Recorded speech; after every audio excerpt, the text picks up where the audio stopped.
Halo sobat-sobat Gerak Publik, Om Swastiastu, Namo Buddhaya, Salam Kebajikan.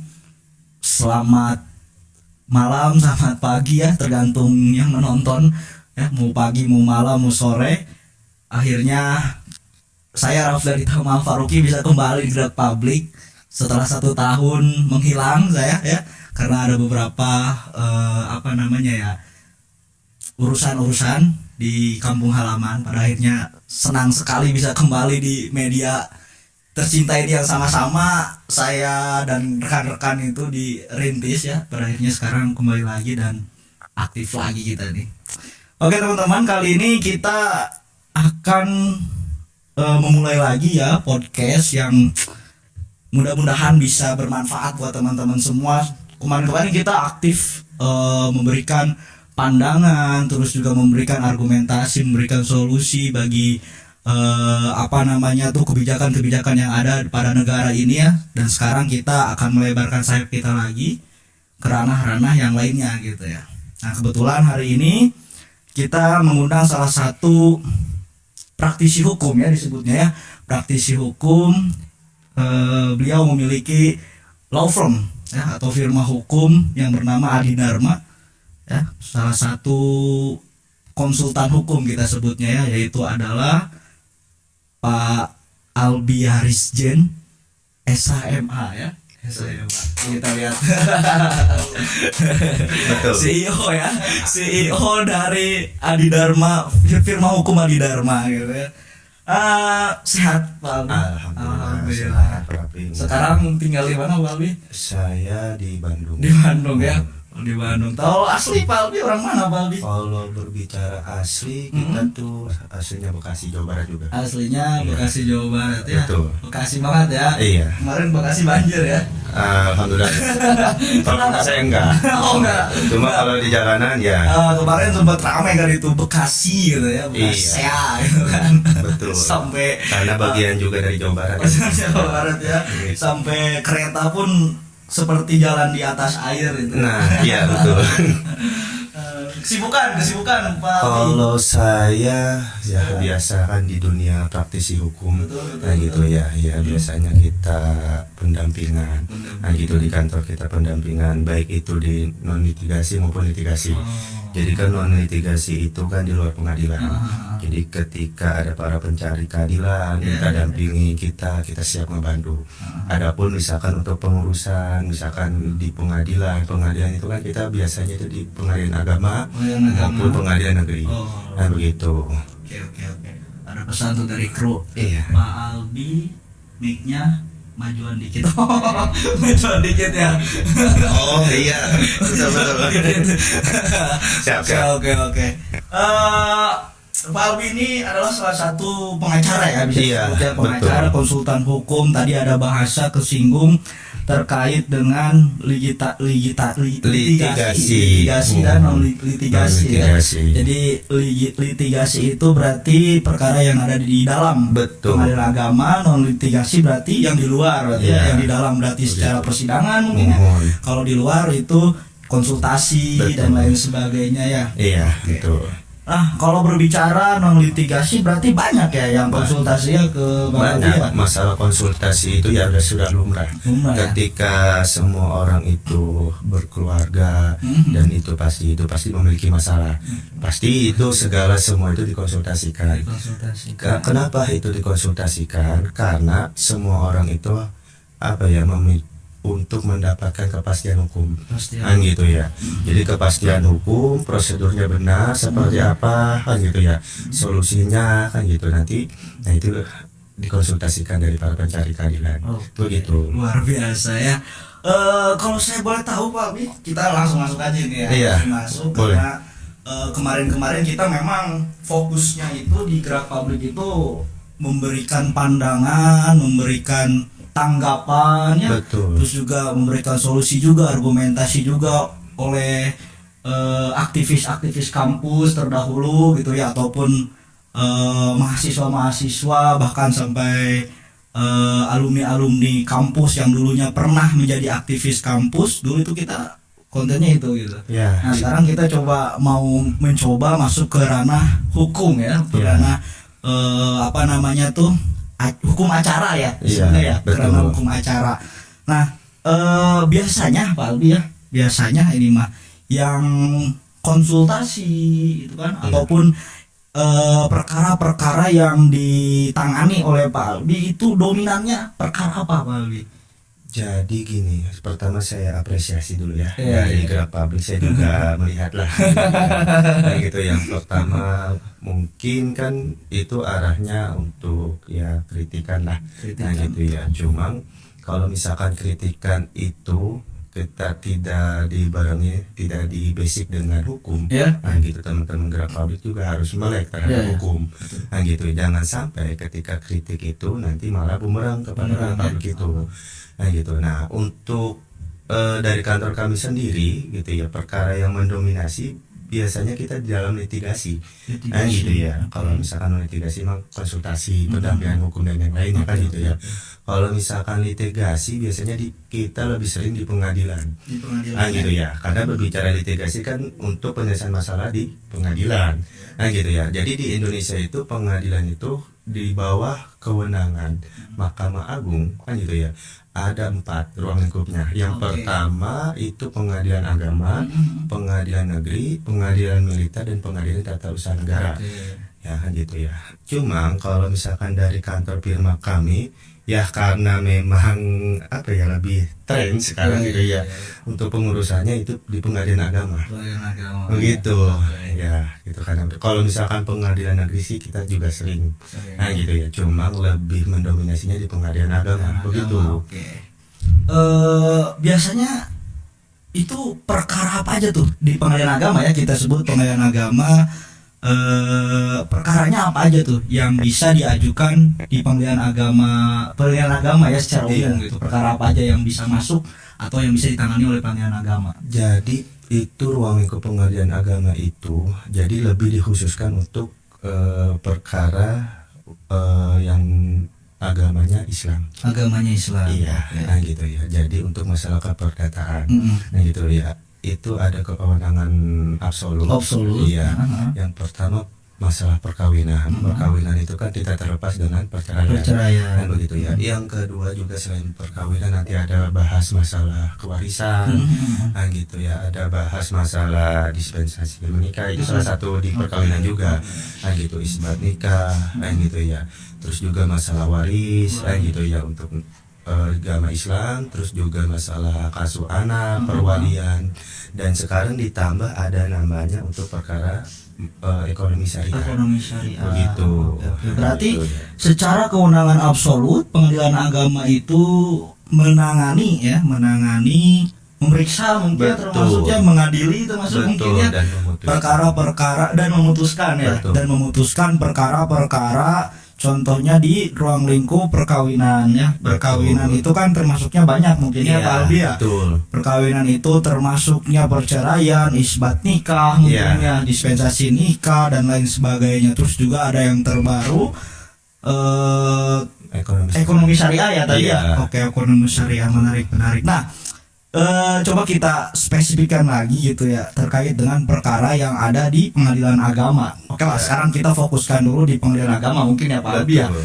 Kita fokuskan dulu di pengadilan agama, bahwa itu kan tadi udah disebutkannya kewenangan absolutnya perkara apa aja tuh ya. Betul. Nah, secara lebih spesifik lagi, yang lebih dominan dari perkara-perkara yang tadi disebutkan apa tuh Pak Albi? Biasanya di kantor kami itu untuk pengajuan perkara, ketika orang itu konsultasi ke kami itu mendominasi yaitu perceraian.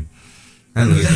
Iya, begitu. Apalagi di Jawa Barat ini ya, masuk kantor kami itu 80% lah. Kan gitu ya. itu 80% tuh perceraian. Perceraian. Wow. begitu. Jadi ya begitulah gitu, ketika perceraian di Jawa Barat itu mendominasi. Nah gitu ya. Ya di satu sisi di kantor kami itu kan antara kita ngebantu kan gitu ya, antara juga kita nggak tega menceraikan orang, misalkan begitu kan, kayak gitu ya. Cuma bukan berarti kantor kita itu untuk mencerai beraikan, nah gitu, melainkan ketika orang itu konsultasi, nah gitu kita memberikan saran, nah gitu ya, yang seharusnya bisa diperbaiki, nah gitu ya. Kalau misalkan tidak, bukan berarti ya udah cerai aja, bukan, tetapi orang itu harus bisa mendapatkan kepastian hukum.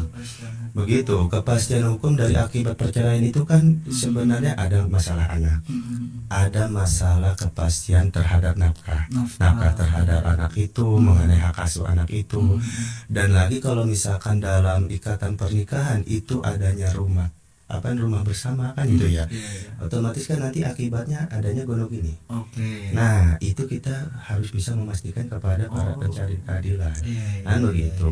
Jadi bukan berarti kita misalnya orang mau cerai, pas yang mau cerai nih ya udah cerai aja, enggak. Iya itu ya. Berarti harus ada prosesnya juga. Betul. Juga ternyata perceraian panjang ya, Iya. ya nggak cuma mau cerai, jual cerai, walaupun dibantu oleh misalkan oleh konsultan hukumnya gitu. Betul. Ya, pendamping hukumnya harus ada tetap prosedurnya ya. Betul. Terus Pak Vero, ini saya boleh ngerokok nggak kira-kira? Boleh ya, boleh ya gitu ya. Pak Albi ngerokok, Pak Albi. Oke. Biar enak nih kita podcastnya gitu ya. Ini soalnya udah lama juga ya saya nggak podcast gini gitu. Terakhir itu kita di Tangerang gitu ya sama kawan-kawan saya di sana podcast. Cuma karena saya sibuk waktu itu kerja ya di salah satu instansi, di salah satu lembaga swasta, jadi ya nggak keburu gimana mau melaksanakan podcast. Tapi alhamdulillah sekarang bisa kembali lagi ke sini gitu ya, dibarengi dengan beberapa kegiatan, dan ini adalah salah satu kegiatannya gitu Pak Albi. Berarti perceraian ya Pak Albi ya? Iya, betul. Yang lebih dominan ya. Betul. Nah, kalau misalkan membicarakan perceraian ya, berarti kan ada istri yang mengajukan ya Pak Albi ya. Ada istri yang mengajukan, terus juga ada suami yang mengajukan. Betul. Ya. Nah, itu ada istilah-istilahnya nggak? Misalkan suami kalau mengajukan disebutnya apa? Jadi istri kalau mengajukan disebutnya apa gitu? Itu ada nggak? Ada. Gimana itu? Jadi dalam hukum acara di pengadilan, khususnya di pengadilan agama ya, ketika seorang istri yang mengajukan itu kan gitu, itu biasanya pendaftaran itu cerai gugat. Nah, gitu ya. Cerai gugat ya. Cerai gugat. Jadi perceraian itu dilakukan oleh istri gitu sebagai penggugat terhadap suaminya sebagai tergugat. Kan begitu. Jadi kalau misalkan pengajuan oleh istri itu kita tangani itu lebih banyak Pak Abri. Kan gitu ya, yang diajukan oleh istri daripada suami. Kalau misalkan suami yang mengajukan itu ada istilahnya cerai talak. Kan begitu ya. Jadi pengajuan perceraian kan itu yang diajukan oleh suami sebagai pemohon sebutannya, dan istri sebagai termohon. Nah gitu ya. Nah adapun kenapa itu harus sebagai pemohon, karena seorang suami nanti memohon untuk mengikrarkan. Nah gitu. Berbeda dengan pengajuan oleh istri cerai gugat. Nah gitu ya. Jadi setelah pendaftaran terus nanti ada tahap persidangan sampai putusan. Ketika istri itu kan tinggal nunggu akta cerai masaidah, inkrahnya. Mohon maaf, bukan masaidah, inkrah. Iya, jadi menunggu 14 hari langsung nanti keluar akta cerai. Nah gitu ya. Adapun ketika seorang suami yang mengajukan, ketika itu sudah putusan, itu nanti ada namanya ikrar talak. Nah gitu ya, itu oleh suami. Jadi itu di depan hakim mengikrarkan bahwasanya suami itu menjatuhkan talak terhadap istrinya di depan hakim pengadilan agama. Begitu. Seru juga ternyata ya kalau mau bicarakan itu talaknya talak satu. Ketika sebutannya talak, kalau misalnya istri talak satu bayin subro. Ya kalau suami talak satu raj'i. Ketika nggak bisa langsung talak tiga. Jadi sebutan langsung talak tiga itu ketika pengajuan pertama. Misalkan talak satu, terus pasangan suami istri itu rujuk lagi. Kan begitu ya. Nah nikah lagi dengan yang sama, nah terus cerai lagi dengan yang itu sampai ketiga kalinya itu baru dikatakan talak 3. Oke. Itu Oke. Menarik ya di hukum acara perdata ya. Iya. Hukum acara perdata kalau Pengadilan misalkan agama, iya. si istri yang mengajukan disebutnya cerai gugat. betul. Cerai gugat ya. Terus juga nanti kalau sudah selesai didaftarkan itu disebutnya sebagai Cerai talak. penggugat ya. Oh, iya. Ya disebutnya sebagai penggugat. Kalau misalkan suami tadi apa cerai talak ya, cerai talak kalau di sudah didaftarkan sudah masuk proses disebutnya apa tadi Pak? Pemohon ya? Iya, pemohon. Oke. Karena kenapa pemohon? Iya. Itu memohon. Memohonkan untuk ya. menceraikan. Oke. Kan begitu. Nah tadi menyinggung terkait itu ya Pak Abi, maksudnya tadi talak ya kan biasanya ada tuh yang suami entah sadar entah enggak sadar gitu ya. Misalkan suami mengajukan, tadi saya belum menangkap dengan bukan menangkap dengan baik tapi belum ketangkap lah ya terkait dengan talak lah ya Pak Albi ya. Misalkan contohnya ada suami gitu ya yang menjatuhkan talak 3 langsung ke istrinya secara bawah tangan berarti disebutnya ya. Secara agama ya, secara bawah tangan. Itu ngaruh nggak ke pengadilan? Apa di pengadilan ulang dari nol lagi apa gimana? Jadi untuk memang si masyarakat itu kan gitu ya, karena kan itu secara hukum agama ya, kan gitu ya, memang sah secara hukum agama. Cuma kan kita itu hidup di negara hukum. Bagaimana juga ketika sepasang suami istri menikah, otomatis kan pernikahan itu ada yang tercatat atau tidak tercatat. Yang kita ketahui misalnya tidak tercatat kan secara siri, nah gitu ya. Yang tercatat berarti kan mencatatkan pernikahannya di KUA, karena pencatatan itu ya di KUA setempat, kan gitu ya. Nah untuk masalah ada aja ketika namanya rumah tangga itu keretakannya perselisihan ada aja, nah gitu ya. Entah itu sesaat dalam keadaan emosi atau apapun, pasti secara tidak sadar ataupun sadar tiba-tiba langsung mengucapkan saya talak kamu 3, kan begitu ya. Ada yang konsultasi seperti itu. Cuma saya kasih saran, ketika ini pengajuan di pengadilan agama tetap itu nanti jatuhnya ke talak 1, begitu. Karena perceraian ketika yang sah itu kan gitu ya, yang didaftarkan di pengadilan agama yang diakui di Indonesia ini begitu. Karena memastikan pasti hukum pasti terhadap anak gitu, nanti kan di wali atau apa kan begitu. Iya, jadi masa depan anak juga ngaruh ya di perceraian. Iya, makanya dilindungi sekarang, apalagi kan ada untuk melindungi hak-hak perempuan dan anak, begitu. Jadi mau cerai talak mau cerai gugat tetap harus, walaupun sudah di talak 3 talak 2, kalau misalkan masa depan anaknya mau bagus secara legal mungkinnya secara kenegaraan ya harus diajukan di pengadilan ya. Secara agama memang sah gitu. Kan kita hidup di negara Indonesia gitu Pak Albi ya. Nah ini yang menarik Pak Albi, maksud saya maksudnya Pak Albi kan mungkin udah puluhan ribu atau ratusan orang ya, udah banyak yang konsultasi ataupun bahkan menangani kasus perceraian, baik itu cerai talak, cerai gugat. Oke lah kita ke cerai gugat dulu ya. Kita fokuskan ke cerai gugat dulu nih. Biasanya apa aja tuh yang jadi alasannya gitu? Nah ini menarik sih sebenarnya. Ketika berbicara alasan itu sih sebenarnya banyak yang mengajukan itu kan diajukan oleh istri ketika misalkan cerai gugat ya. Nah gitu ya, khususnya untuk yang pernah saya tangani itu masalah ekonomi sih. Nah begitu, faktor ekonomi. Nah itu sebagai alasan yang klasik lah. Nah gitu ya, entah itu masalah alasan ekonomi ataupun masalah perselisihan yang lainnya. Kan begitu. Nah jadi masalah ekonomi ini kan kita tidak bisa dipungkiri, kan gitu ya. Dan salah satu menjadi penyebab juga masalah ekonomi ini kan sebenarnya yang dirasakan oleh pihak istri ya. Nah gitu ya, berarti ada rasa kurangnya bersyukur menurut saya. Heeh. Nah gitu, atau ada dari pihak suami yang kurang mengusahakan, kan begitu. Ya, Itu yang ya. saya alami ketika Oke. berdasarkan orang konsultasi ke Iya, kita. iya, iya. Nah gitu ya, kenapa? Karena ketika rumah tangga itu kalau misalkan ada rasa saling bersyukur, nah gitu ya, dan ada rasa saling tanggung jawab, itu mengusahakan, Iya, iya. nah gitu ya. Jadi ya ya kita juga nggak bisa memastikan apakah Iya, itu iya. bisa berlanjut atau enggak. Oke. Cuma intinya sih di situ. Itu kebanyakan masalah yang dari faktor ekonomi kayak begitu. Ekonomi ya, berarti Iya. yang paling banyak itu terkait dengan masalah ekonomi, ya, Pak Albi. betul. Berarti itu banyak banget berarti ekonomi ya, Pak Albi. Betul, di tahun kemarin kan 2025 ya kan, yang saya tahu itu kan banyak yang di PHK ya, dari suami atau pekerja lah. Heeh. Nah gitu ya, makanya yang mengajukan itu didominasi oleh pihak istri, karena dari pihak suaminya pun ada yang pekerjaan tidak menetap, Ya. ada yang bekerja pun tetap diajukan karena masalah faktor ekonomi. Nah begitu ya, jadi faktor ekonomi itu yang menjadi alasan klasik ketika seorang istri mengajukan perceraian. Begitu. Iya, iya, iya. Aku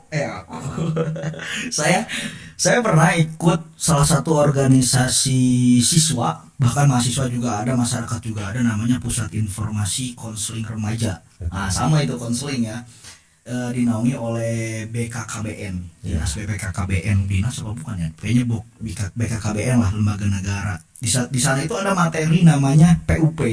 Nah, PUP itu adalah pendewasaan usia perkawinan. Betul. Nah, dulu itu waktu saya masih aktif di sana, bahwa pendewasaan usia perkawinan itu harus pria umur 25, perempuan umur 19 tahun. Iya. Nah, kenapa harus ada pendewasaan usia perkawinan? Karena harus ada aspek-aspek yang disiapkan. Yang pertama terkait aspek ekonomi. Betul. Ya, berarti itu penting banget ekonomi itu ya. Betul. Terus juga ada aspek pendidikan, ya, Betul. pendidikan yang nanti akan bisa menopang ekonomi juga. Iya. Gitu. Terus juga ada aspek psikologi, ini yang paling Iya. penting juga ya, psikologi harus Betul. siap gitu. Betul. Psikologi harus siap dari segi apapun, emosional dan lain sebagainya, itu harus siap. Terus juga kemudian ada aspek kesehatan gitu. Kalau Iya. misalkan nikah di bawah umur, kesehatan dari segi apapun itu ya, itu Iya. harus siap gitu kan. Apalagi kan dalam pernikahan itu tidak luput juga daripada sistem reproduksi gitu kan. Betul. Dari kesehatan itu harus siap juga.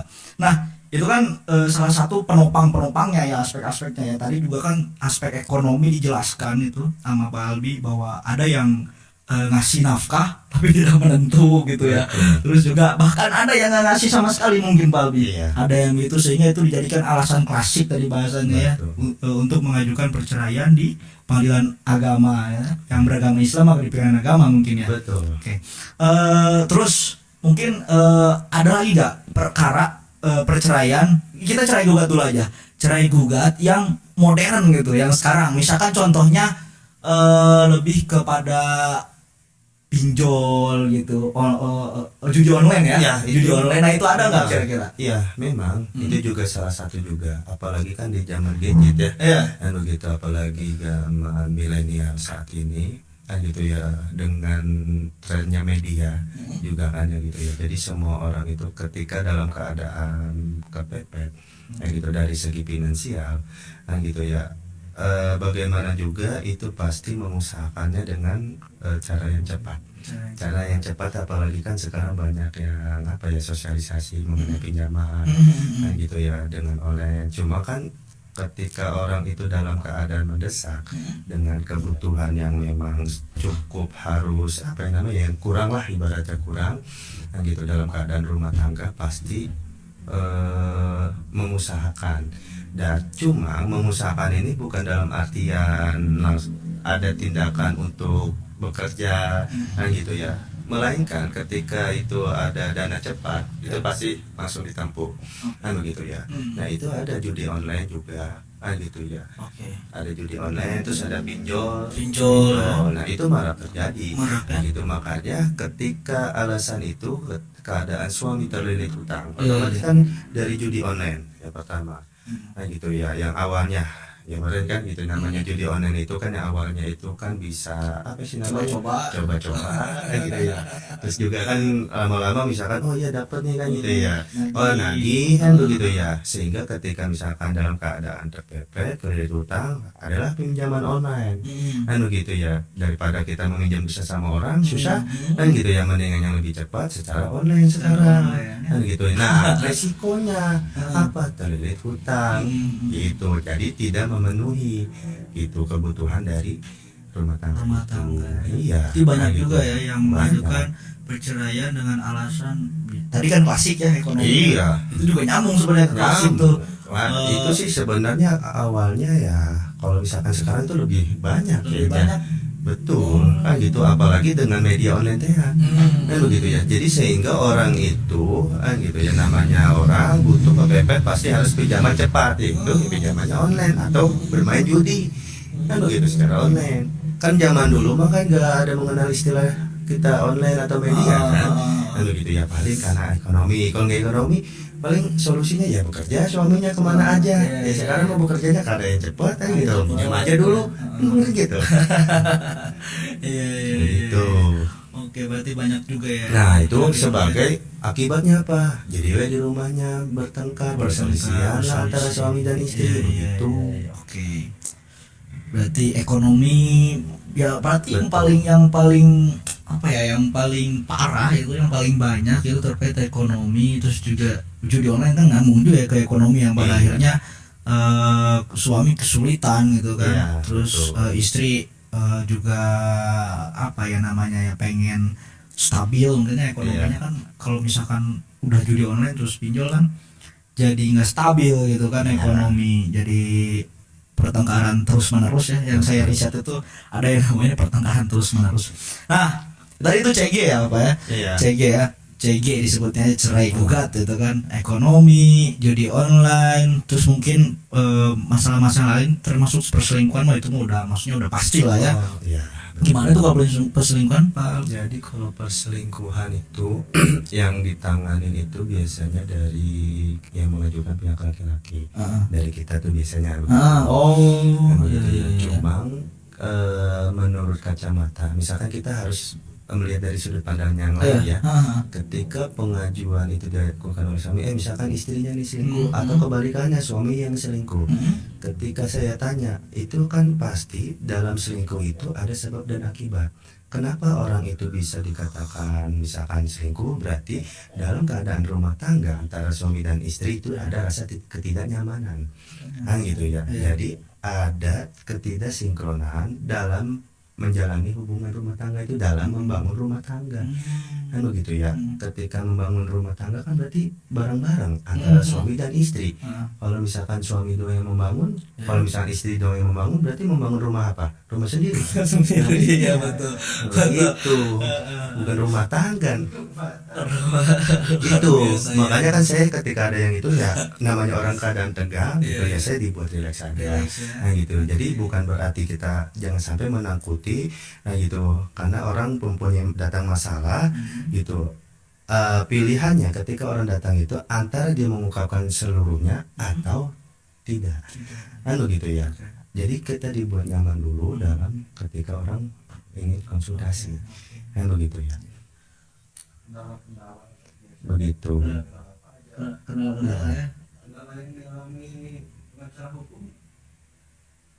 Kendala ya Banyak gitu. banyak.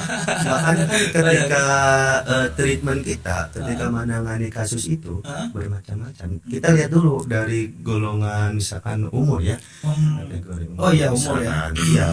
Kebanyakan sih kalau misalkan dia jadi itu kan pada belum siap nikah lah. Misalkan yang umur-umur masih muda lah, belum siap mental, segi materi dan sisi yang lainnya.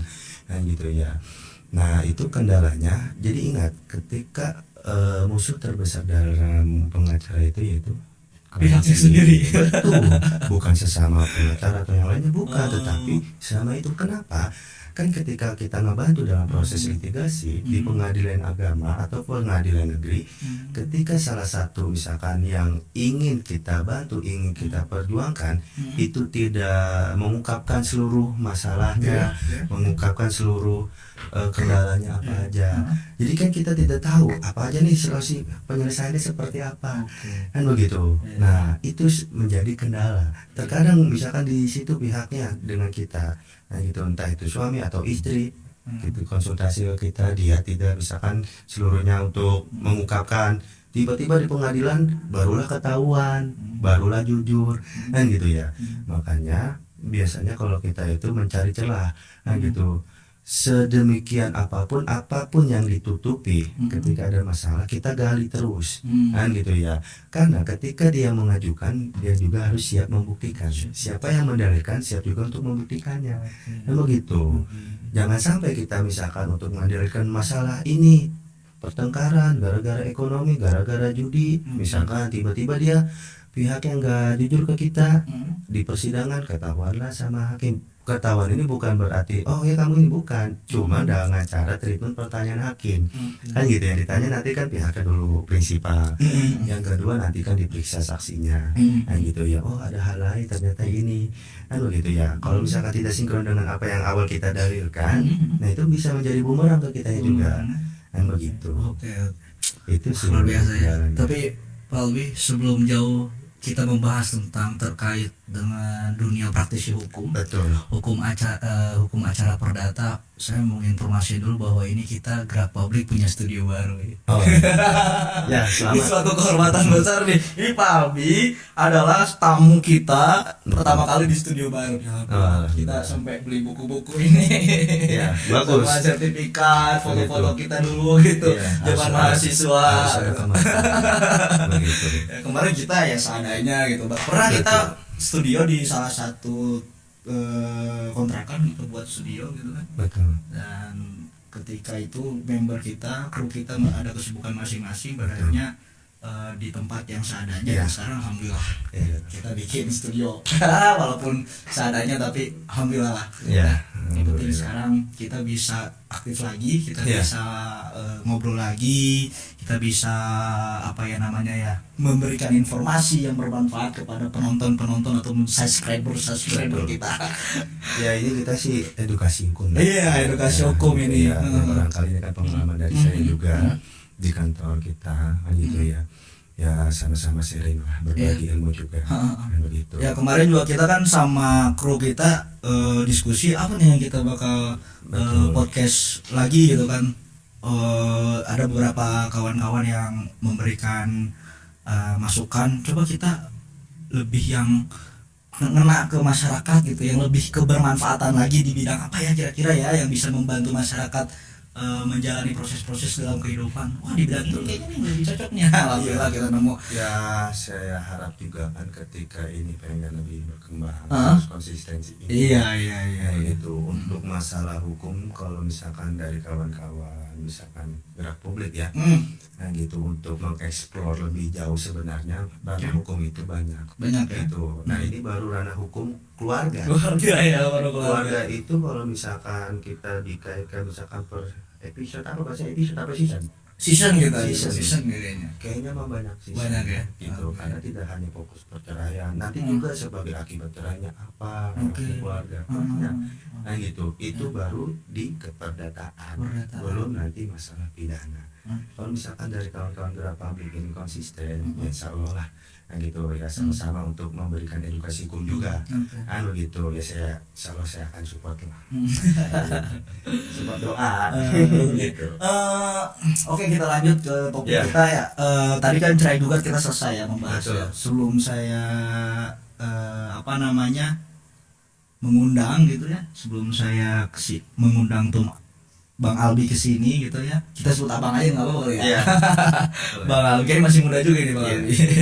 Kalau di Jawa Barat biasanya sebutannya kalau itu kan daerah ke sana ya, Abang ya. Apa Bandung itu apa Mas apa? Aa, Atau Akang gitu. Akang. Gitu. Akang ya.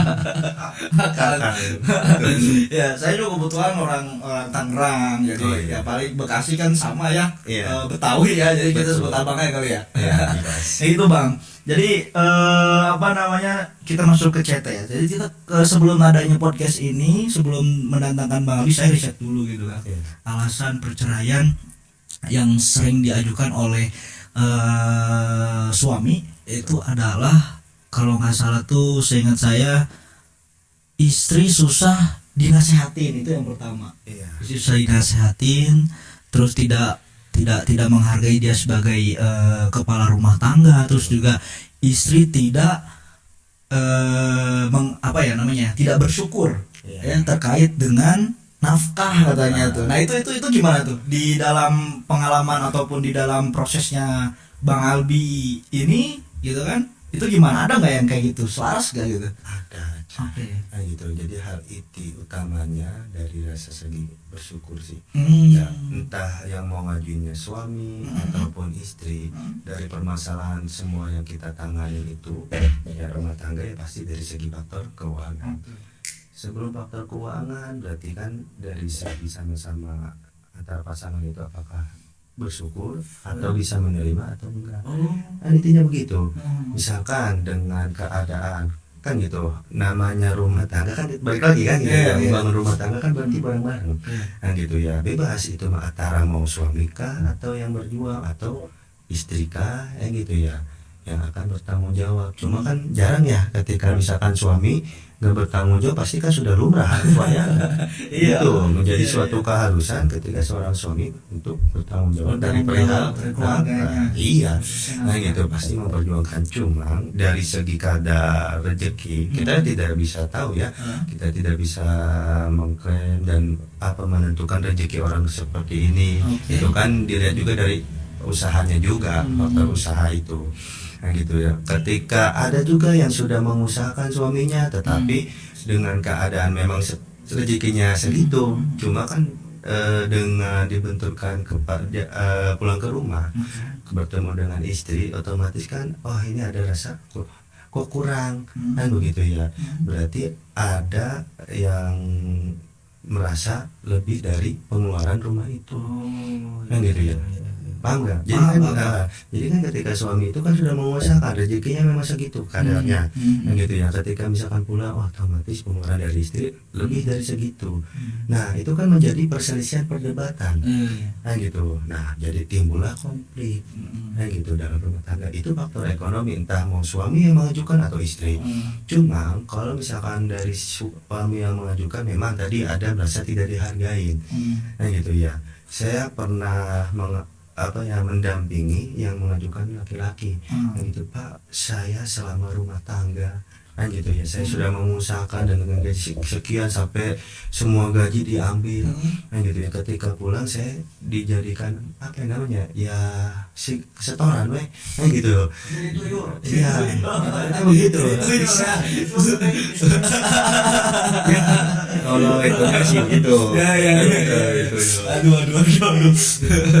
Gitu. Oke. Jadi ya disebut sebagai untuk pekerjaan nanti setor lah gitu ya. Cuma ya kalau misalkan ada yang saling melengkapi antara suami istri, itu insya Allah lah kan enggak gitu. Dan juga asalkan ada rasa saling kita harus bersyukurlah, yang pertama kan gitu, saling melengkapi. Yang kedua intinya faktor komunikasi penting ya. penting kan gitu ya. Ada juga yang ini kita ngasih segini, ya udahlah gini, kan namanya orang itu kita harus tahu juga karakternya. Ketika orang capek pulang kerja kan gitu ya, istrinya banget atau kumaha, nah dari segi komunikasi itu bisa timbul juga perselisihan kan gitu. Jangan sampai misalkan ini capek atau apa kan gitu ya, tiba-tiba marah banget atau kumaha, kan orang gitu ya. Otomatis mana ada orang yang kerja pulang suami kan gitu ya. Nah tiba-tiba dimarahin atau misalkan ada ini kan gitu ya. Tapi bisa juga ada aja yang ini tiba-tiba suaminya yang marah-marah ke istri, maunya apa kan begitu. Pokoknya itu rumah tangga macam-macam gitu. Ini bisa jadi pelajaran juga buat saya nih yang belum nikah nih. Nah makanya untuk kamu ya, jadi siapin mental dulu yang pertama kan gitu ya. Jadi tidak ujung-ujung langsung nikah kalau misalkan belum siap. Iya, siap. Ya itu, iya. Aspek apapun. Itu kan kita sama aja bawa anak orang. Kita harus tanggung jawab. Iya. Gitu. Oke, berarti juga selain daripada itu, maksudnya ada yang mengajukan perceraian ya pastilah dibantu ya sama Bang Albi. Iya. Cuman di sisi lain juga pasti Pak Albi memberikan nasihat Betul. ya bahwa perceraian itu sebenarnya ya bakal panjang, terus bakal anak gitu kan. Iya. Pasti memberikan nasihat ya. Betul. Terus juga gini, ketika pengajuan perceraian oleh suami, kita juga memberikan saran masukan juga ya. Oke. Nah gitu. Apabila misalkan Bapak mau ngajuin perceraian, nah gitu ya. Ini Bapak harus memikirkan akibat dari perceraian itu. Saya ngomong gitu, misalkan ke pihak yang mau ngajuin, nah gitu ya. Emang apa itu? Ya memang ketika suami yang mengajukan perceraian ada akibatnya. Akibatnya yang perceraian itu yang pertama kan ada masalah anak. Nah gitu ya. Kan dalam aturan itu hak asuh anak itu kan jatuh kepada ibunya. Nah gitu ya. Cuma anak itu menjadi tanggung jawab bapaknya, ayahnya. Nah gitu ya. Nah itu sebagai akibat. Terus juga sekarang itu ada hak-hak yang harus dilindungi bagi perempuan ketika suami yang mengajukan. Lalu gitu. Ya. Apa aja hak-hak perempuan? Yang pertama, jadi saya udah kasih tahu pemahaman bahwa Bapak nanti harus memikirkan hak-haknya berupa apa. Yang pertama ada namanya memberikan nafkah idah. Nafkah idah ya. Nafkah idah itu pernah belajar idah berapa bulan? 6 bulan. 3 bulan. 3 bulan. Idah itu 3 bulan. Kan gitu ya. Ada yang menyebutkan 3 bulan lebih atau pas 3 bulan. Kan gitu. Yang kedua ada hak istri itu yang dilindungi, ada nafkah mut'ah. Nah, itu pemberian kenang-kenangan terakhir ibaratnya buat istri. Nah gitu, buat nyenengin lah ibaratnya gitu. Terus ada kalau misalnya itu nafkah anak sama madiyah. Madiyah itu kan nafkah yang lampau. Nah gitu ya, yang misalkan tidak memberikan nafkah suami berapa bulan kan gitu ya. Kol tangan lah ibaratnya. Iya, kayak gitu. Nah makanya dibagi para istri yang ketika suami yang mengajukan perceraian, kalau misalkan tahu misalkan ada haknya, ya itu mah bisa untuk mendapatkan itu ya dengan cara ya itu menuntut aja. Menuntut itu bukan berarti langsung saya pengen tuntut, enggak, ada prosedurnya. Begitu. Jadi suami yang mengajukan pasti harus tahu itu dulu. Jadi nggak asal misalkan dia mengajukan, makanya sekarang kebanyakan yang mengajukan siapa? Perempuan. Dan begitu, karena suami udah pada melek. Ketika saya mengajuin ya, otomatis harus ngasih uang ke istri. Jadi nggak sih kamu aja yang mengajukan begitu. Berarti ada nafkah idah, nafkah madiyah ya? Mut'ah, anak, madiyah. Oke, Gitu. banyak ya nafkah. Itu juga berlaku ketika si orang istri yang ngajuin bisa sekaligus kumulasi. Langsung bisa ya? Bisa, tapi dengan catatan kita harus sesuai dengan kemampuan suami. Iya, misalkan ada ya, misalkan yang kemarin tuh waktu itu kita misalkan dampingi, kita proses ya gitu ya. Pokoknya saya nggak mau tahu suami saya harus mengganti uang ganti rugi. Nah itu kata saya ganti rugi seperti apa? Jadi aji mumbing teh dapat duit gitu ya, padahal kan ada ketentuannya sesuai kemampuan suami kan begitu. Makanya kita kalau misalkan ada yang kita pihak dari suami terus ada istri menuntut itu mengajukan perlawanan lah ibaratnya. Sebenarnya perlawanan itu bukan berarti istri itu gak mau cerai, ada aja bedanya di antara datang perlawanan ke pengadilan mau cerai antara dia misalkan gak mau cerai sama mau cerai kan gitu ya. Ada yang mau cerai tapi ingin menuntut hak itu. Begitu. Oke. Wah, luar biasa dibantu. Jadi kalau misalkan kita itu treatmentnya bukan berarti misalkan pihak lawan itu sebagai musuh. Kita kalau misalkan kooperatifnya kita ajak ngobrol, kita kasih tahu pemahamannya, karena di satu sisi saya juga berpikir harus dilindungi juga dong. Itu kepastian hukum mengenai hak-hak perempuan itu, apalagi dan anak. Nah gitu ya. anak itu kan yang di bawah 12 kan pasti ke ibunya kan, cuma nafkahnya menjadi tanggung jawab bapaknya. Nah, gitu. Terus juga saya tekankan anak itu kalau bisa jangan direbutkan. Kayak gitu. Saya kasih pemahaman anak itu bukan barang. Iya, ada aja pokoknya anak itu sama saya anak itu. Apa kan dibikinnya bareng-bareng ya? Jadi kalau udah bisa, jadi direbutin. Kayak gitu. Ya kalau misalkan anaknya 2, mama kan satu. Kalau satu gimana pembagian? Ada pembagiannya. Jadi untuk masalah pengasuhan itu bersama. Kan gitu. Pengasuhan misalkan tas seminggu di bapaknya, tas seminggu lagi ke ibunya, begitu bolak-balik. Wah, luar biasa nih kita.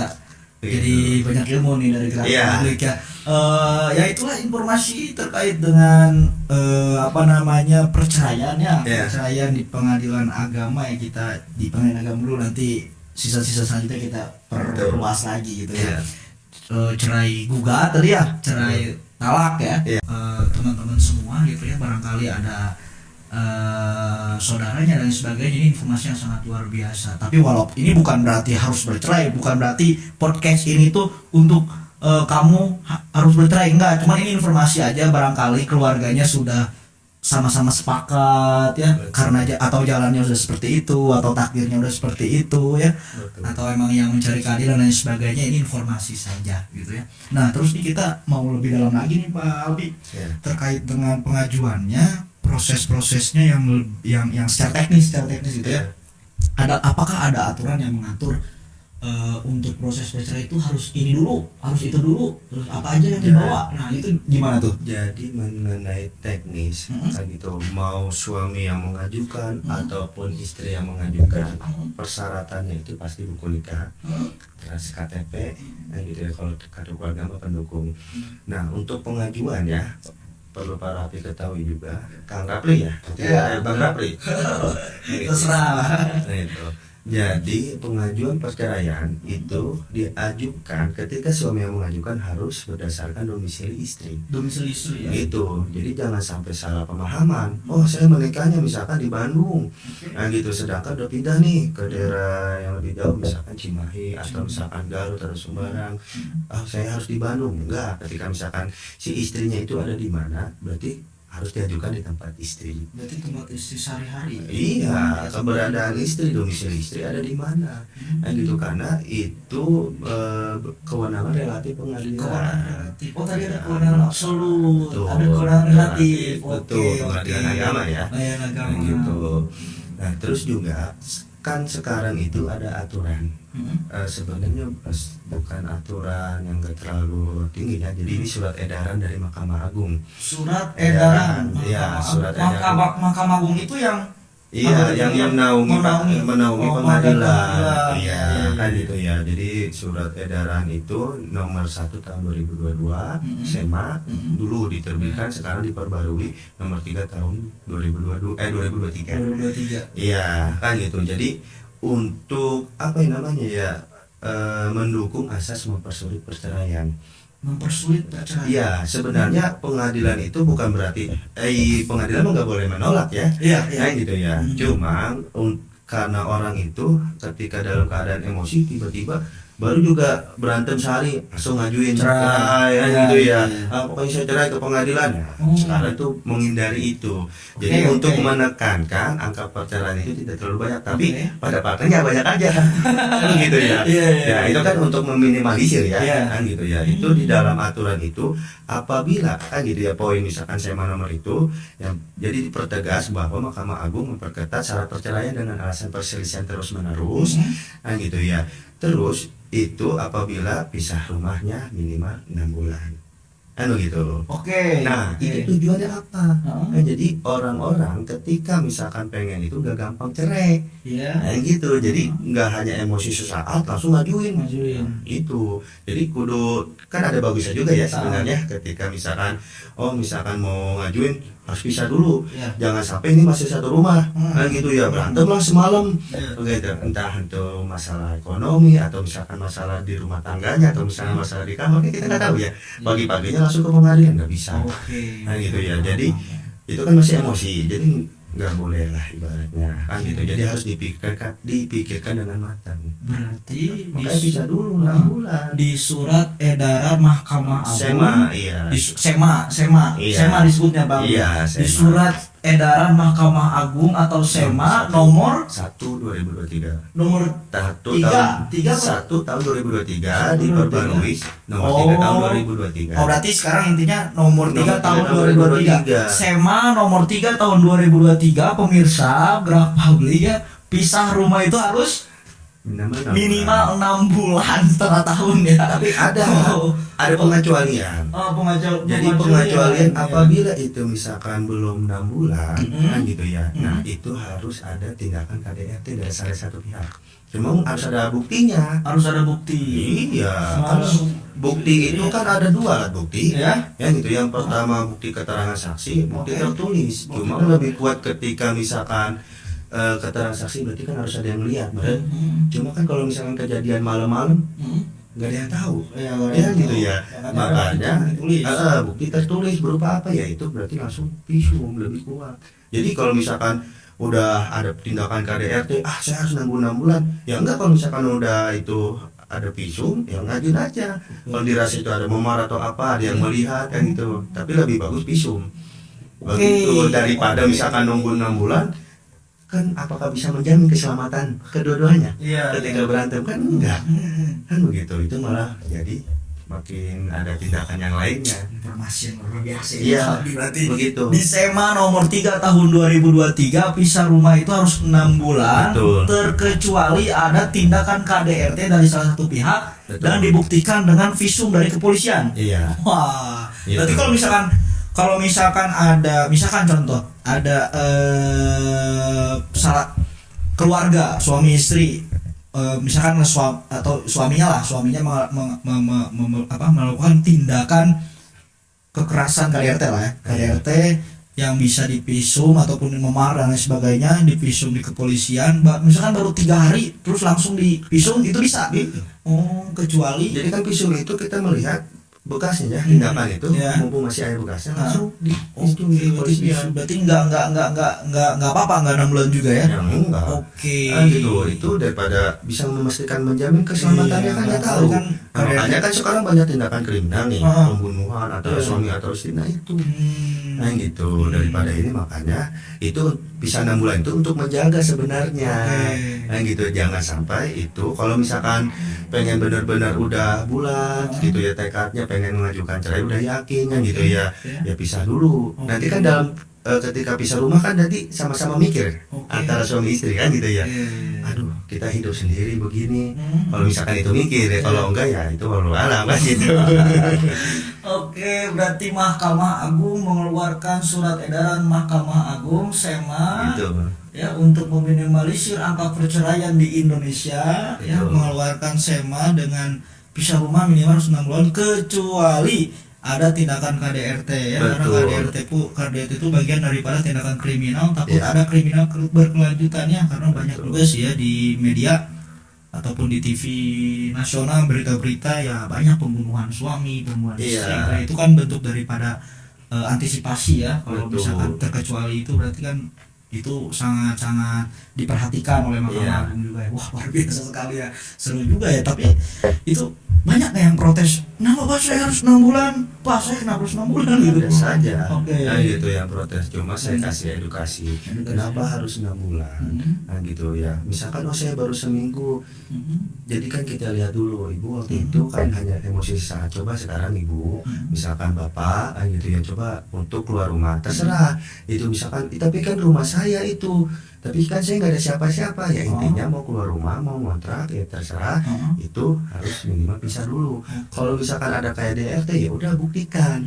Kan karena ketika kita mendalilkan sesuatu harus bisa membuktikan di pengadilan tuh. Jadi jangan asal katanya saya ini, pokoknya nggak bisa gitu. Dan juga nanti kan perkuat sama saksi. Saksi ya. Iya. Oke, oke. Gitu. Nah, hasil riset saya juga memang kalau di pengadilan itu ya pertama itu tergantung dengan pihak dan majelis hakim katanya. Ya, Betul. bagaimana pihak memberikan keterangan ke majelis hakim, bagaimana pihak memberikan pembuktian di Betul. ke majelis hakim, dan bagaimana pihak memberikan saksi serta kesaksiannya seperti apa. Nah, Iya. baru bakal kalau misalkan ketiga itu lancar kayaknya, Iya. ya insya Allah bakal lancar gitu bakal Iya, prosesnya. apalagi kan sekarang alat bukti itu kan bisa berupa elektronik. Elektronik, oh Ya. bisa. Maksudnya elektronik itu di print hasil screenshotan kayak gitu iya, ya. yang selingkuh Bisa, lewat chatan bisa, misalnya, betul. video call bisa itu ya jadi bukti. Iya, tidak. Kalau saksi itu Saksi itu berapa? Atau 2 orang. 2 orang? Iya, Saksi 2 dua orang. orang.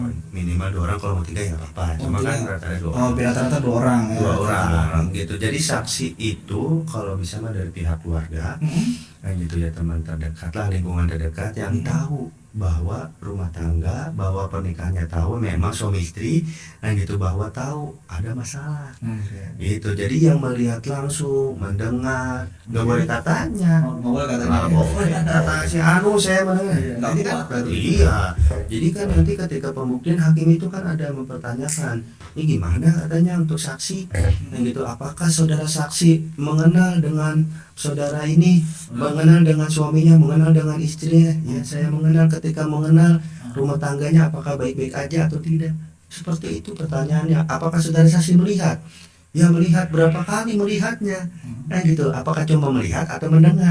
Nah gitu ya. Ada yang jawab, saya katanya ini. Wah, itu diragukan. Jangan ya hakim. Jadi kan itu bukan jadi saksi, karena saksi itu yang harus tahu betul-betul masalah rumah tangga. Nah gitu. Nah biasanya kan misalkan suami lagi berantem nih ya, suami sama istri lagi berantem, yang melihatnya tuh anak, misalkan anak jadi saksi boleh? Sebenarnya sih itu anak jangan Jangan dilibatkan jadi Oh, saksi. iya, iya. Nah gitu ya, mendingan lebih baik orang tua, keluarga, teman dan yang Selain lain. anak ya. Iya. Iya. Nah, Ya gitu. kasihan dulu si anak kalau misalnya Nah, jadi saksi bisa ya. dilibatkan. Kasihan juga. Oke, wah banyak banget ya. Gitu. Berarti tadi kalau misalkan ada yang mau mengajukan perceraian ya, mau baik itu suami istri, pertama harus tunggu 6 bulan kecuali ada tindakan KDRT dan dibuktikan dengan visum, terus bawa apa tadi, KTP, Buku buku nikah, gitu ya. kakak sebagai Kakak. pendukung. Oke. Wah luar biasa itu ya, berarti ya Pak Albi ya. Ya. Banyak banget ya, berarti panjang ya Pak Albi ya perceraian itu ya, baik cerai itu Panjang. talak atau cerai gugat, panjang ya prosesnya ya.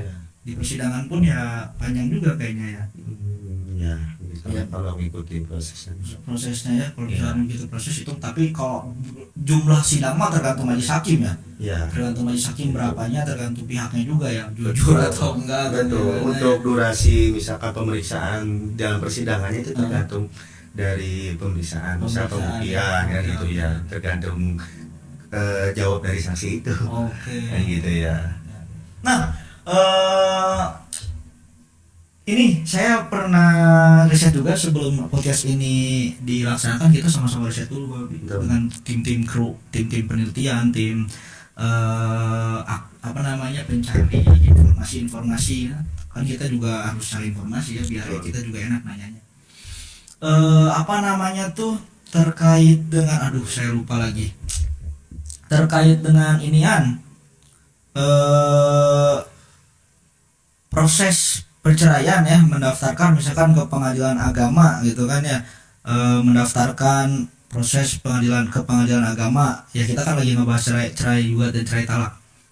Mendaftarkan ke pengadilan agama, terus katanya tuh apa ya tadi saya lupa, panggilan sidang Ya. ya, panggilan sidang itu kalau sistemnya gimana tuh kalau panggilan sidang tuh pihak tuh?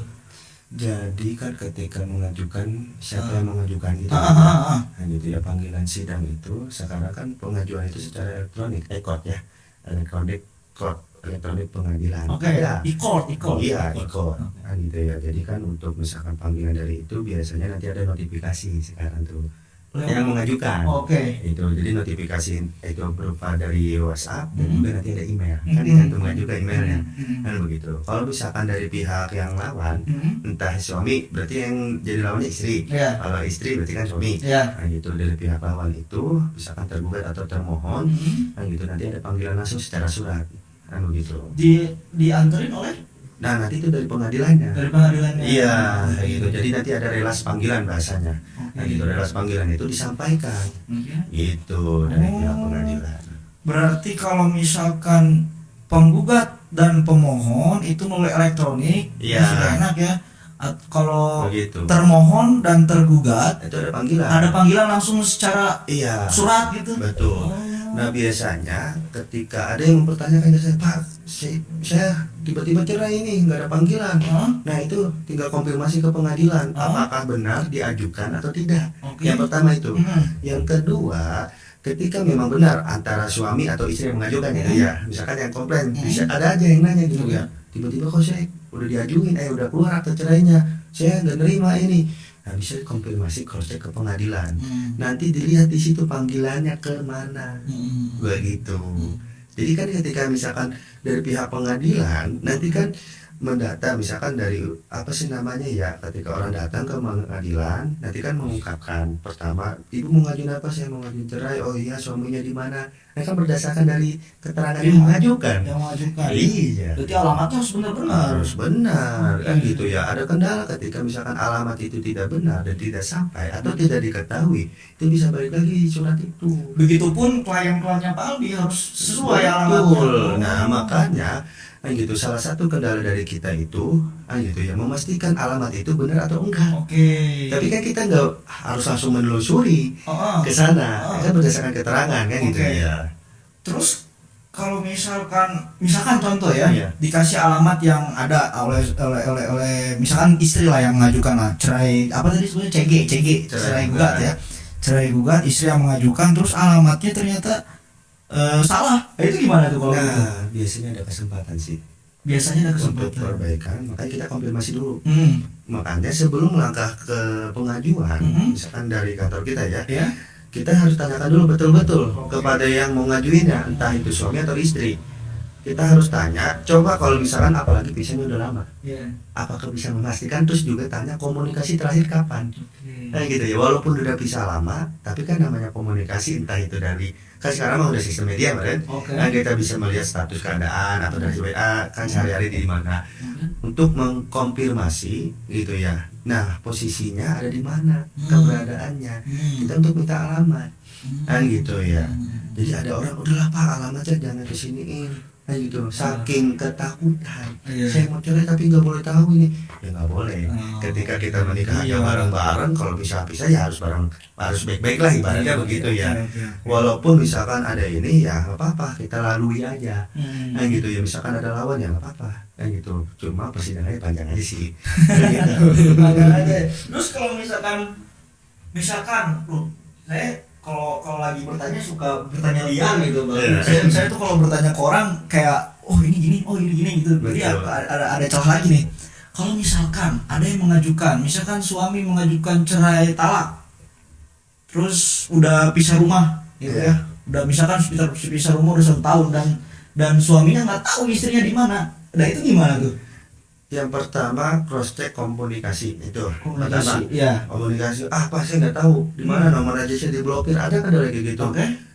Treatment kedua, coba telusurin ke sana. Mm-mm. Kata saya mah, saya nggak mau tahu. Oke. Yang ketiga kalau misalkan udah lama, apalagi lebih di 2 tahun ya berarti tidak tahu keberadaan di mana, silakan berarti pengajuan secara goib.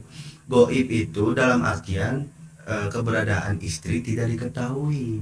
Nah itu buktinya dari surat keterangan desa goib, nanti mengatur kecamatan. Tergugat, termohon misalkan tidak diketahui alamatnya, Iya. bisa mengajukan surat keterangan goib. Goib, cuma jangan langsung tiba-tiba saya nggak tahu ini. Oke. Udah saya bikin goib, harus dipastiin dulu. Harus dipastiin. Ada aja misalkan, ada yang misalkan baru 6 bulan baru ini, pokoknya saya mendingan bikin goib aja, gitu ya, biar misalkan nggak ada panggilan ke pihak lawan atau Iya. pihak suami atau istri kan Oh berarti gitu ya. kalau goib nggak bakal ada panggilan. Goib itu nanti biasanya ke media, Oh. itu apa sih namanya, radio atau apa itu kan. Oke. Cuma persidangannya lama, Lama. dari jarak pendaftaran ke sidang lama itu kurang lebih 4 bulanan. 4 bulan ya. Iya, Oke. 3 atau 4 bulan lah kurang lebih. Oh. Gitu. Tapi bukan jadi solusi pengajuan secara goib, karena ketika misalkan udah goib, tiba-tiba yang dari pihak yang diajuin yang pihak yang terlawan misalkan tergugat atau termohon ya komplain, saya masih ada di sini, bisa aja. Harus Begitu. ada Jadi bukan tabayun dulu. tabayun dulu, jadi jangan Oke. salah satu buat menghindari. Iya, nggak usah, jangan macam-macam lah tuh ya, jangan sampai gitu. memasukkan data, Betul. bisa masuk pidana itu berarti. Ya. Oh, berarti kalau misalkan pengajuan perceraian, penggugat tergugat dan termohon alamatnya harus benar. Harus sehari-harinya Harus, di mana. iya. Untuk Gitu. itu kegunaannya untuk panggilan sidang. Betul. Karena tergugat dan termohon itu diantar langsung oleh pengadilan ternyata ya. Iya. Kalau misalkan penggugat dan pemohon itu secara elektronik. Iya. Wah, enak kalau penggugat sama sama pemohon mah berarti ya. Nah, kalau misalkan alamatnya tidak diketahui, ya berarti cross check dulu. Kalau misalkan benar-benar tidak diketahui, baru bikin surat keterangan goib. Goib. Itu buatnya di mana, Kak? Di pengadilannya? Desa. Hah? Surat keterangan goib dari desa. Desa Iya. mana desa? Desa ketika terakhir tinggal bareng Oh, itu. tinggal bareng itu. Jadi ketika suami yang mengajukan berarti istri yang pergi dari situ, atau istri yang mengajukan berarti suami yang pergi dari situ. Oke. Dari desa waktu tinggal terakhir. Oke. Kan begitu. Wah, gila. Panjang juga itu ya. Betul.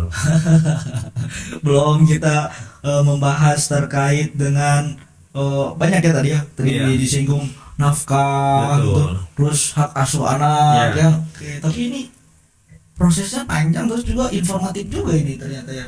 Buat pemirsa-pemirsa yang ada yang nonton nanti ya, semoga nanti ini bisa menjadi Dari nonton kalau ada yang tanya tulis kalau di komen. iya ya. Ya, Ini buat penonton nih, buat teman-teman dari tim kreatif saya nih. Katanya kalau misalkan ada yang mau nanya-nanya, mangga di kolom komentar, nanti saya apa namanya, saya himpun pertanyaannya gitu ya. Nanti saya tanyakan ke Pak Albi nih ya, apa saya pertanyaannya. Kita undang lagi nanti. Kita undang lagi ya. Kita undang lagi tanya-tanya terkait dengan perkawinan lah ya, perkawinan secara luasnya apa aja ya, punya masalah apa di aspek perkawinan gitu ya. Nanti saya undang lagi nih ya, baik itu hak asuh anak. Kalau perceraian mah menurut saya ini udah lengkap nih ya, udah luar biasa nih. Cuma kan perceraian juga tadi panjang ya disinggung. Betul. Tapi kita nggak kompleks, kita proses dan persidangannya dulu seperti apa gitu. Nah, itu tanya-tanya dulu tuh di kolom komentar buat ya. Terkait waris, Ya. atau apa. Kalau yang bingung terkait waris, misalkan terkait apapun itu yang berhubungan dengan Hah? dan agama, Iya. bisa nggak nanya? Bisa tuh mungkin ya, bisa kali ya, Bisa. ya. Cuma kan dari tadi kita kan kata saya mah kan banyak season. Kan gitu ya. Oke. Jadi hukum itu kan kalau misalkan gali itu kan banyak. Oke. Nah gitu ya. Kalau misalkan dari teman-teman kawan-kawan gerak publik kan gitu ya, mau misalkan dikaji lebih dalam, lebih detail lagi mengenai proses teknis aturannya seperti apa kan gitu ya. Bisa satu persatu. Firma hukumnya namanya apa? Kita di Dharma. Adi Dharma. Iya. Wah, Kayak gitu. keren juga nih nama-nama Indonesia banget ya. Iya. Namanya. Awalnya sih Adi Tama. Adi Tama saya itu. Adi Tama saya itu. Oke. Wah, ini kita makasih banget udah dikasih Iya. informasi yang sangat bermanfaat gitu ya. Betul. Ya kan barangkali kan ada orang sekitar saya gitu kan yang takdirnya udah seperti itu, Iya. udah sepakat juga kan, saya bisa menginformasikan juga kan kepada saudara saya ataupun orang sekitar saya bahwa gini prosesnya Betul. gitu kan, baik itu mau mengajukan secara mandiri dan lain sebagainya, itu kan nanti saya informasikan bisa gitu kan, bermanfaat banget juga buat penonton juga kan, Iya. bermanfaat juga gitu. Kita kan media ini dibuat ya untuk kebermanfaatan masyarakat gitu kan, Salah satu edukasi. edukasi kepada Iya, masyarakat gitu kan, gitu. itu bakal lengkap lagi. Pak Albi, terima kasih Pak Albi. Iya. Kita terbantu banget, kita mendapat edukasi yang luar biasa, informasi Betul. yang luar biasa gitu ya. Betul. Cuman ada nggak sepatah dua patah gitu untuk teman-teman penonton kita gitu terkait dengan dunia perceraian, dunia pernikahan gitu, coba Bang, Kalau- supaya enak gitu. Ya ada sih gitu. Saya ingin berpesan kali ini sisinya mengenai perceraian. Iya. Sebenarnya sih kita penanganannya bukan hanya perceraian, Ya, yang banyak ya. khawatir. Oke. Nah gitu, malah mensosialisasikan cerai. Iya, Gitu ya. enggak. Jangan fokus itu. Iya. Kita itu tugasnya bukan mencerai mereka, Iya. tapi untuk menjamin kepastian hukum. Kepastian hukum. Begitu untuk membela ada penjaminan kepastian hukum, Iya. hak-haknya harus dilindungi juga, terjamin. Iya. Kan begitu ya. Intinya kata saya, ketika itu ada masalah rumah tangga, nah gitu ya, jangan langsung ambil keputusan besar Mm-mm. waktu lagi marah, emosi. Iya. Kan gitu ya. Terus juga kalau misalkan itu memang sudah tidak bisa dipertahankan, jangan juga bertahan dalam diam saat martabat masa depan juga pasti bakal kegerus ibaratnya kan gitu ya. Konsultasikan, cari bantuan, dan yang paling penting lindungi diri, anak-anak juga terlebih dahulu lindungi. Nah gitu ya. Jadi rumah tangga yang runtuh bisa dibangun kembali dalam bentuk kehidupan baru yang lebih sehat. Nah gitu. Ya intinya ketika rumah tangga itu ya jangan langsung emosi, langsung majukan, tiba-tiba konsul ke saya, jangan. Jadi dipikirkan dulu dengan mata-mata. Kalau misalkan belum itu sudah bulat, misalkan belum bulat, pikirin dulu lah. Ada namanya kalau misalnya dalam Islam istikharah dulu lah. Iya. Nah gitu. Ya. Ini juga pesan ya buat aku boleh pesan ya. Iya. Ya, pesan juga buat para pemuda sekarang, kalau misalkan memang mau membangun rumah tangga atau mau memulai berumah tangga, mengikat seseorang ataupun sudah sudah paten untuk menikah gitu, sebelum itu harus siap dulu, siap secara aspek ekonomi, siap secara aspek pendidikan, siap secara psikologi, siap secara kesehatan gitu kan. Itu adalah bentuk daripada bekal utama ya, kunci gerbang utama untuk membuka gerbang itu menuju keluarga yang sakinah mawadah warohmah gitu ya. Jadi harus dipersiapkan semuanya gitu ya, nggak macam-macam, karena dari apa yang tadi kita obrolkan, apa yang kita tadi tanya ke Pak Albi adalah bentuk daripada pelajaran kita ya, baik itu dari alasan-alasan perceraian yang tadi disebutkan, pengalaman-pengalaman curhatan daripada pihak ke Pak Albi, itu adalah bentuk daripada pelajaran kita juga. Ekonomi, judi online, pinjol, terus juga pertengkaran terus menerus secara psikologis, itu kan harus disiapkan, harus diminimalisir gitu. Betul. Nah, terus juga Mahkamah Agung, pengadilan agama itu tidak sama sekali mungkin ya, untuk tidak sama sekali mengharuskan bercerai gitu ya. Makanya Mahkamah Agung mengeluarkan surat edaran Mahkamah Agung nomor 3 tahun 2003 itu untuk meminimalisir angka perceraian gitu ya. Karena yang saya dapat riset juga banyak juga ini angka perceraian yang ada di pengadilan agama, bahkan dominan daripada perkara yang ada di pengadilan agama yang saya riset itu banyaknya di seluruh Indonesia, banyaknya itu adalah perceraian. Ya, ini sangat sayang sekali. Maka dari itu ya kita sebagai pemuda, Bang Abi juga kita sebut sebagai pemuda mungkin ya, sebagai pemuda, teman-teman kru juga nih ya, ini sebagai pemuda dan kawan-kawan penonton Gerak Publik juga sebagai pemuda harus siap segala aspek dalam meniti ataupun dalam memperjuangkan nantinya keluarga yang Anda, yang kalian, yang kita semua, yang kami semua nanti jalankan, harus siap segalanya gitu kan untuk menuju keluarga yang sakinah mawadah warohmah gitu. Iya, karena perceraian itu bukan akhir dari dunia. Iya, gitu. Itu udah akhir dari dunia enggak. Iya. Nah gitu ya. Jadi bukan jalan pintas juga. Nah gitu, ketika ada luka langsung aja dicerai. Nah gitu. Terus hukum di Indonesia juga, khususnya di pengadilan agama ya, bukan berarti untuk memisahkan. Nah gitu ya, tetapi untuk memberi kepastian dan perlindungan. Nah gitu ya. Jadi terutama bagi masa depan, untuk anak-anak, untuk anak-anak yang nyai suami istri itu. Berarti sebagai konsultan hukum, terus juga pengadilan agama, Mahkamah Agung ataupun lembaga-lembaga terkait, semuanya adalah tujuannya untuk kemaslahatan. Betul. Semuanya adalah untuk memberikan kepastian hukum. Iya. Betul. Gitu. Gitu Bang Albi. Iya. Siap. Kita terima kasih banyak Pak Albi telah memberikan informasi yang sangat luar biasa. Nanti kita ketemu lagi di season selanjutnya. Kita lihat dulu komentarnya ya. Apakah ada yang ingin di perkara-perkara lain, ataupun nanti kita juga berinisiatif untuk membahas terkait perkara-perkara lain. Gitu. Terima kasih Pak Albi. Terima kasih juga teman-teman Gerak Publik, para teman-teman kru. Semoga ini bermanfaat buat kita semua. Assalamualaikum warahmatullahi wabarakatuh.